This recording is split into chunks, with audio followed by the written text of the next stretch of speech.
You're listening to Next on the Tee with Chris Mascaro, where PGA and LPGA legends, pros and top instructors come to share their stories, insights and tips. Now, back to you, Chris.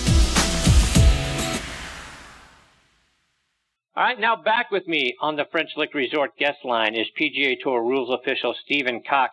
Stephen has been a rules official since 1998.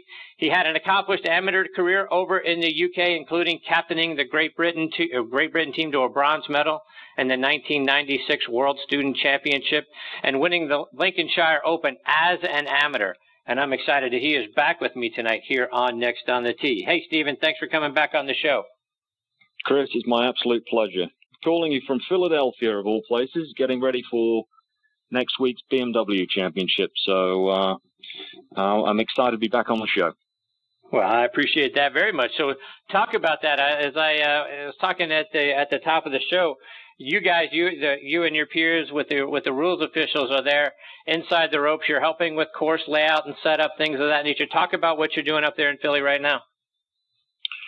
Yeah, so traditionally at a tour event, someone like myself will be on site 1 week prior to the tour event, getting things ready.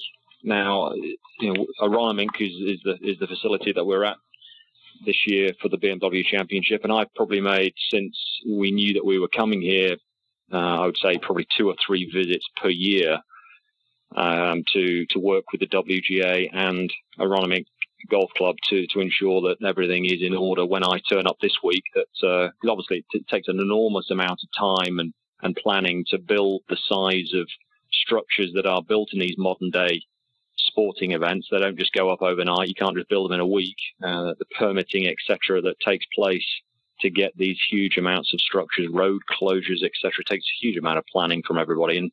And so I'd make 2 or 3 visits a year, and as we move closer, we're sort of putting the fine tuning on everything from structure placement to the agronomics of the golf course, for example. In terms of rough heights, you can't just grow rough overnight. It's not as if we just turn up a week prior and say, okay, we want the rough at 4 inches or we want it at 2 inches. These things need to be thought out in advance. So, and then this week for me, it's just a case of just fine tuning, really. Here in Philadelphia, we're experiencing some unseasonably high temperatures, so we're sort of trying to manage that a little bit. It's up in the 100 degrees mark, which is not exactly ideal for grass at this time of year. So John Gosling and his team are doing an outstanding job in just sort of babying the grasses through before we start drying them down and getting the grasses to what we would regard to tournament heights and tournament speeds for our putting surfaces. But thankfully, I work with the WGA. And they're a very accomplished organization and have been doing this for many years, running the Western Open. And so I don't have too many issues to face. And we have a wonderful sponsor in BMW as well, who we're used to staging international events. So we're very fortunate on that front. And Stephen, to your point a moment ago about temperatures, when Mother Nature isn't cooperating, in any number of different directions, right? Whether it's you're getting too much rain, you're not getting enough rain, or the temperatures are what you're experiencing at such a high degree. What can you guys do? I mean, where do you go for that kind of thing to make sure that the playing conditions are the way that the tournament wants them? They're not too soft, and so the greens are really spongy, or you're not in danger when you're trying to slow these things down. That, like we've seen in some events, particularly at the U.S. Open, sometimes some of these greens can get away from you. How do you prevent that kind of thing and stay on top of course conditions so they play the way you want them to? Well, it's difficult. Whenever Mother Nature throws her hat in the ring, it does present us with challenges. But fortunately, technology has advanced over the years to allow us to really try and combat as much of this as possible. And modern day drainage in terms of green construction has allowed us to allow us to still retain relatively firm and fast greens should we get large amounts of rainfall. I'm sure you've heard the word sub-air system thrown around during the golf course broadcasts, where it allows us to essentially suck the moisture out of the greens and retain our optimum green moisture. Green probes nowadays are very prevalent throughout the agronomic world, certainly in tournament golf, to ensure that, you know, large green complexes, 5, 6, 7, 8,000 square foot greens, we have consistency across all of the green. And as opposed to just running a sprinkler head around the green complex and watering all of the green, we now can really particularly if we have a drought, dial in exactly what part of the green is retaining moisture and maybe doesn't need too much water, as opposed to the high spots which are drying out. And then we can really hand pick and be very finite about the way we irrigate our playing surfaces. And as a result, the consistency that you see week to week on the tour is usually exceptional. And not only are the clubs that we're working with, that those personnel are fantastic, we also have a full-time tour agronomist who travels. We're fortunate that someone like me, from a rules perspective, we have someone from the agronomy side who travels with myself, and it's a very much a partnership between ourselves and the club, and we're very fortunate to have that wealth of experience week to week to ensure that our playing surfaces are what our players want them to be. So it's really moved on over the last 10 or 15 years into the product that it is today, and I suspect the way certainly technology is advancing, we're only going to get more knowledgeable, and different products are going to come onto the marketplace. Back 15, 20 years ago, if you ran the irrigation, you ran it to the entire golf course. Now you can actually not just green complex, but you can just do fairways if you wish, or just do the rough. And if you want firm and fast fairways, but you want the rough to grow, then you can really section off certain parts of the golf course, which is something that we've ordinarily didn't have available to us. So it's not ideal, Mother Nature, but it's something that we're an outside sport and something that we've got to live with. Stephen, you also mentioned structure placement. Do you ever come back to an event, getting close to when the event is actually going to, start to tee off and that sort of thing, and find that a sponsor or somebody put a structure where you guys said, no, you can't have a structure, you guys need to hurry up and get that thing down? Were you out with me today? It wasn't a sponsor. It wasn't a sponsor hospitality. It was actually a TV tower, and that we'd unfortunately had one sited in the wrong place, and it would have caused me a little bit of a headache. So when I was driving around this morning, first time I'd been on site, I stumbled across it, and I was like, uh-oh.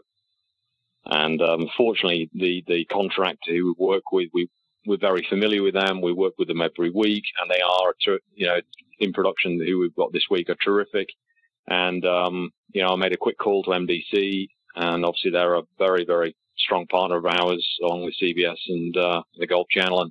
And it's not common that this happens, but all I'm saying is that's why I'm here. I'm here to foresee situations which we don't want to occur during tournament play. So, obviously we've got to accept that these structures are on the golf course, and there are balls which are going to be in and around them.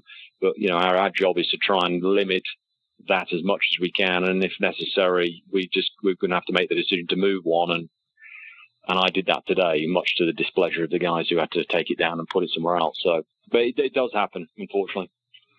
And Stephen, I know you're intimately involved in what goes on for the Players Championship and the course there at TPC Sawgrass. And last year, Hurricane Irma did a number on the Jacksonville area, including some pretty extensive damage to the golf course. I know you guys were working around the clock to get that golf course, into playing conditions and to meet the, the specifications that we're all used to watching at the Players Championship, including having to have some holes redesigned. So wanted to get your thoughts. How do you feel about how the course turned out and how the championship played this year?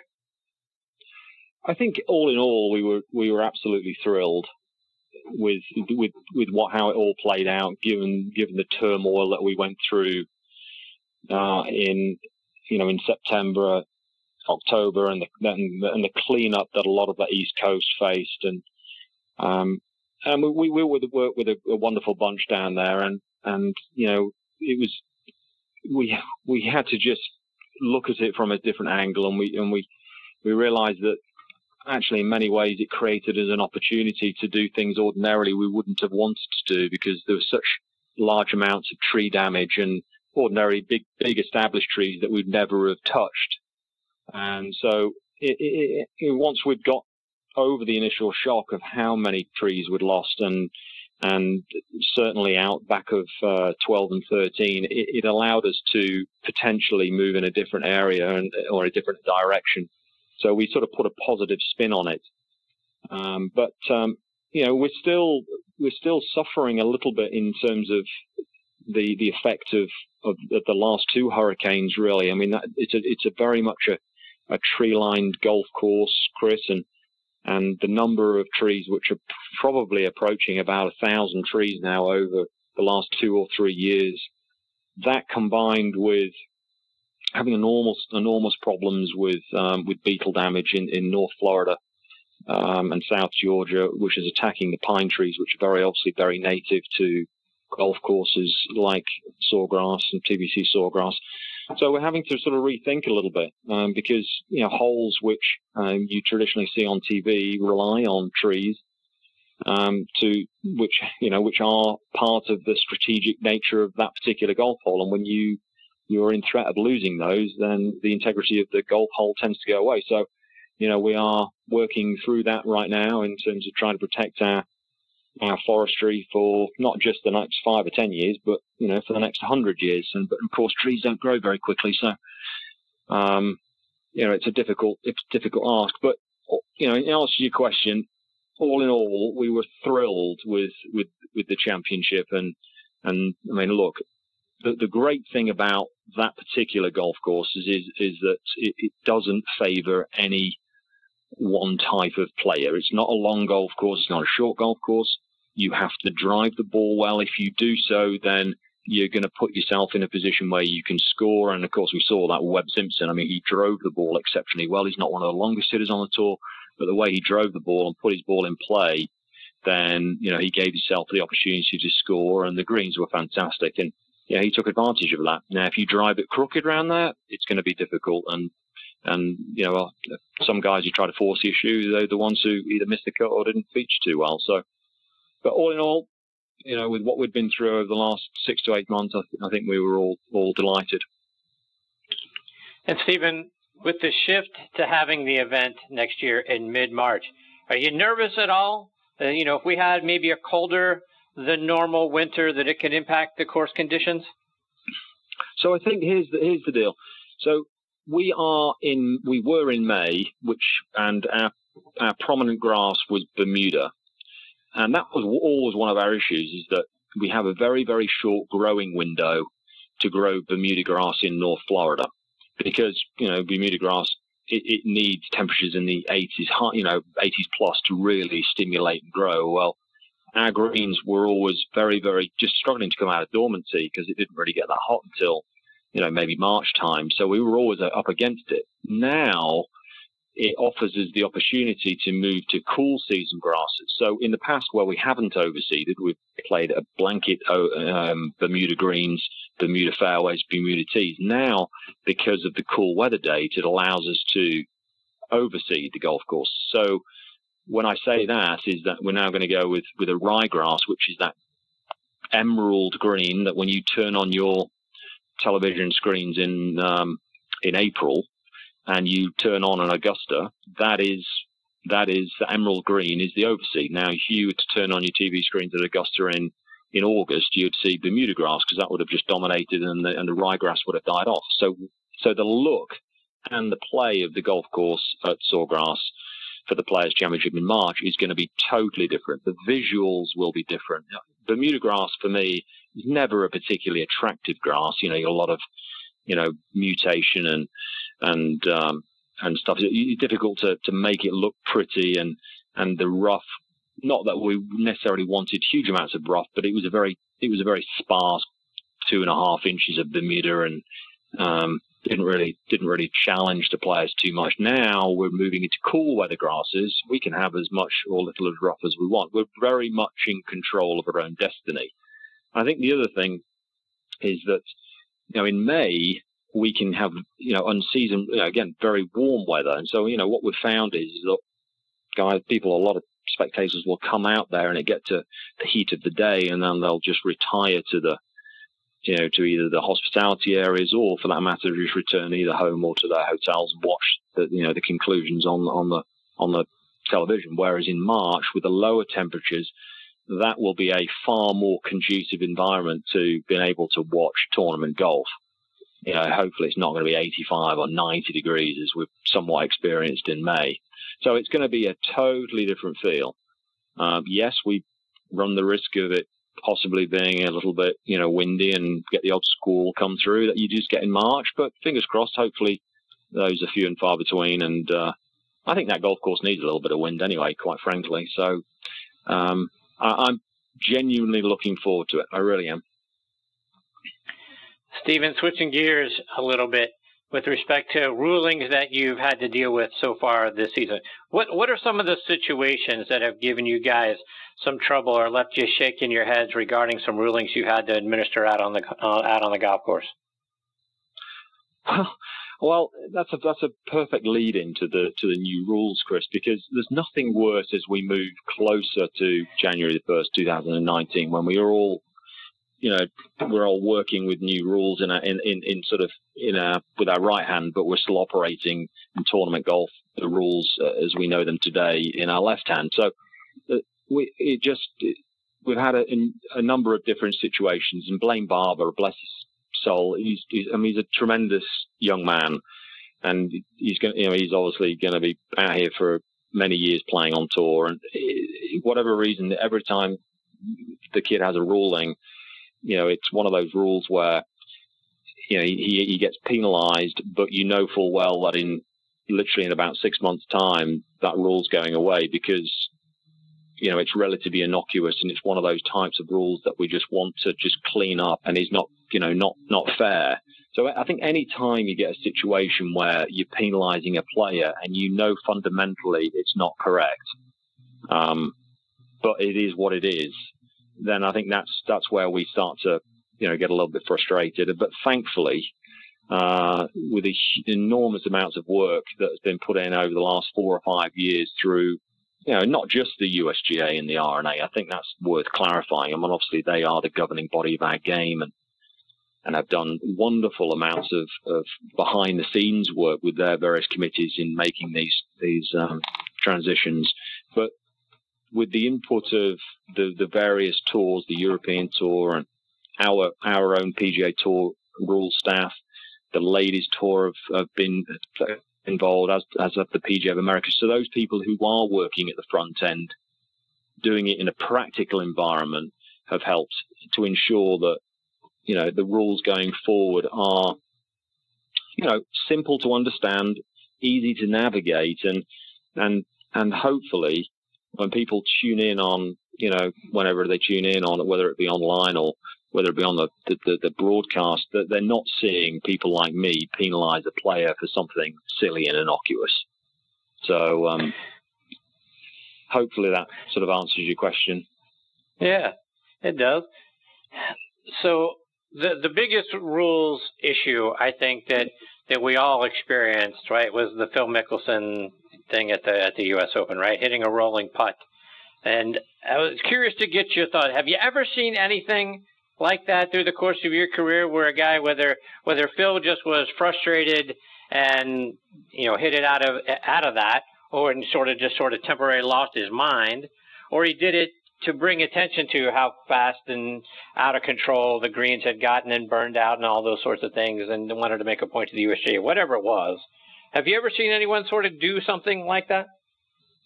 No, I haven't, not to that degree. I mean, I've seen clips of, I think Kirk Triplett did something similar to that somewhere on one of the US Open courses, maybe at Olympic, I think, but not to the degree that Phil did it. I think with Phil, his love and desire of the US Open, and he's the only one he hasn't won. He's come so close. I think he went in there with great expectations. I think he genuinely liked the golf course. I just think that, as we all do, occasionally, I'm not trying to defend what he did, but I think he just became so frustrated with many things, not necessarily all to do with setup, maybe the standard of his play, etc., etc. I think he just had a total, momentary lapse of reason, and he ended up doing what he did, which was, unfortunate, really, to say the least. So let's talk about some of these rules that are about to change. And one of the things that I'm finally glad to see is going away is the penalty for repairing a spike mark on the green. That one seems like one of those that's long overdue. What are your thoughts? Is this something that you guys have been talking about for years? Like, I can't believe this is a penalty, and now we finally are going to get to move on from it? Yeah, I think we discussed this one quite, in length, because I think there was a couple of concerning points with regards to, okay, if we're going to allow this, what are we going to allow the player to fix? The obvious kickback was, if we do allow this, which quite frankly we were all keen because we were, as tour officials, we were somewhat boxed into a corner in the fact that the rule currently doesn't allow, it allows you to obviously repair pitch marks and old hole plugs on the green, but it doesn't allow you to repair other damage. Well, obviously the greens that we're playing on are so pure that,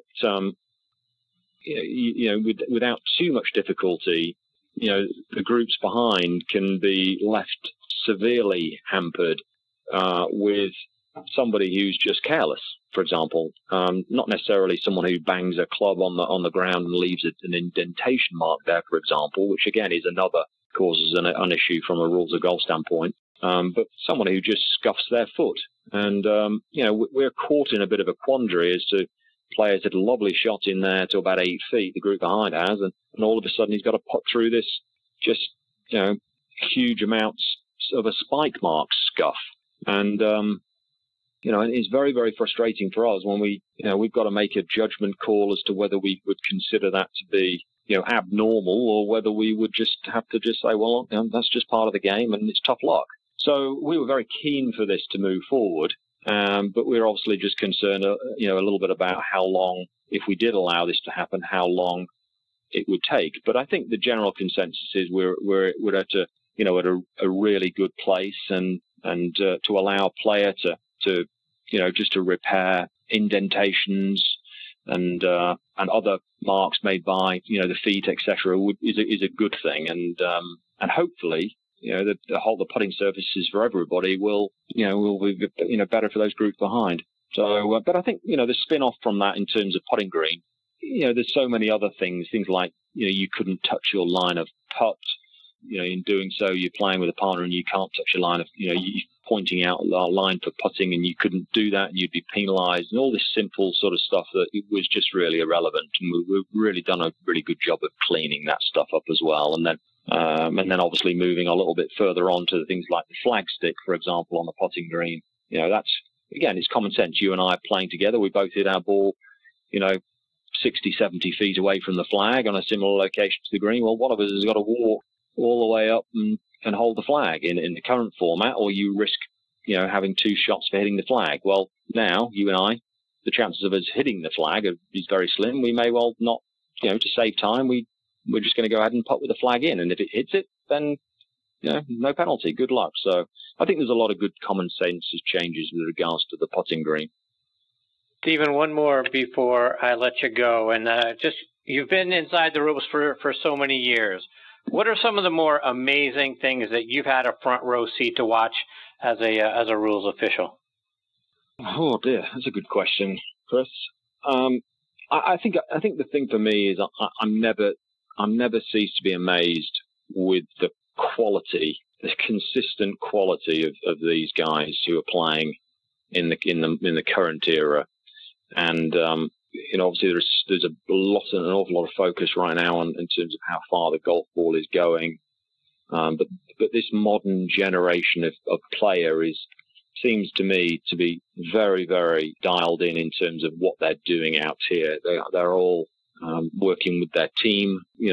Back in the day, it used to probably just consist of, a caddy, but now it's very, very, the modern day, they are athletes, golfers nowadays. They're very tuned, that they're using technology to the best of their knowledge, and they're taking that onto the golf course. So the standard of play that we're seeing week to week is just truly phenomenal, which for us who are setting up golf courses is challenging, because back in the day of having a 450-yard par 4, that was a good golf hole. But now, when you're flying at 300 and rolling out another 15 or 20, and these guys are flipping a little gap wedge in from 120. So the way we've gone about sort of changing our philosophy in terms of setting up golf courses has had to shift to still continually challenge these players, because there's not, out of 100, and we've got 70 players playing next week, and of those 70, any 70 could win, any 70 could shoot the lights out at any moment if they get their boots on. It's there's no passengers anymore, Chris. It's the standard and strength in depth across all of the tour. I know we're whittling down now in the Tour Championship. We've got 100 playing up here at the Dell Technologies Championship up in Boston. We've got 70, and then the next 30 go on to the Tour Championship. But on a regular week, when you got 156, the standard is just phenomenal. And I think that's the thing that really stands out for me. And you're dealing with, obviously when you're dealing with clubs, and this week is no different to Aronimink, they're obviously very proud of their golf course. And but I say to them, I said, hey, you're going to have 70 players, 70 of the best players in the world playing next week. If one of them's on, they're on. There's no stopping them. We're not going to trick it up. We're going to set it up as firm and as hard as we possibly can. But if they're on, there's no stopping them. It's a absolute pleasure, and I'm privileged to be right at the front end, watching and working with these guys, and I'm blessed to do what I do. So it's an honor. Well, Stephen, before we let you go, remind our listeners, how can they follow you guys, whether it's you or the guys that you are working with? How can they stay up to date with all the things you guys are doing, whether it's online or it's over social media? Well, we've PGA Tour Rules has got a Twitter handle.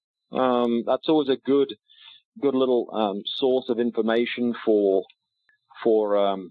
questions. If you and particularly as we move forward with the new rules, just jump onto Twitter, PGA Tour Rules, and fire us a question. Obviously we've got a lot of changes coming here in 2019, which are going to be a little bit tricky to digest for those of us who have been playing the game for a long time. So, and for that matter, if you see something on the broadcast which you have a question about, whether it be agronomically or anything to do with the competition of play, please reach out to us. We're a great bunch of guys, and we're more than happy to try and help educate our fans across the world. So don't hesitate to touch base on that front. Well, Stephen, it's always a lot of fun having you as part of the show. I look forward to catching up with you when you guys are here for the Tour Championship in Atlanta in a couple of weeks, but I can't thank you enough for taking time out of your night to come back and be a part of this show. It's always a thrill, my friend. Chris, it's an absolute pleasure, and thanks for doing what you're doing. You're an awesome job. I appreciate you, Stephen. Take care. All the best to you and your family. I look forward to catching up with you when you're here. Thank you. Take care, Stephen. That's Stephen Cox of the PGA Tour Rules Officials. And, we got a lot of rules changing, and it's fantastic stuff. So many of the things have been a long time coming. And I appreciate the fact that, Stephen has looked around, and those guys have looked around and say, you know what, hey, we need to go ahead and change some of these things, because some of the things that we're doing are no longer really applicable in the game of golf. And that one about the spike marks and some of the other stuff. And I was really surprised to see that if you double hit a ball coming in January, it's no longer a two-stroke penalty, that there's no penalty for that. So I highly encourage you to go on the USGA site, take a look at all of the rules changes that are coming up, because there are a lot, and they are significant, but a lot of them, time has sort of come and gone for when that they were really applicable to be rules. And a lot of the things, I'm sure you and me have both sort of looked at it in the rules of golf and said, shaking our head going, you know what? That doesn't make any sense whatsoever. So I'm glad that most of those have now gone by the wayside. Can't wait for January.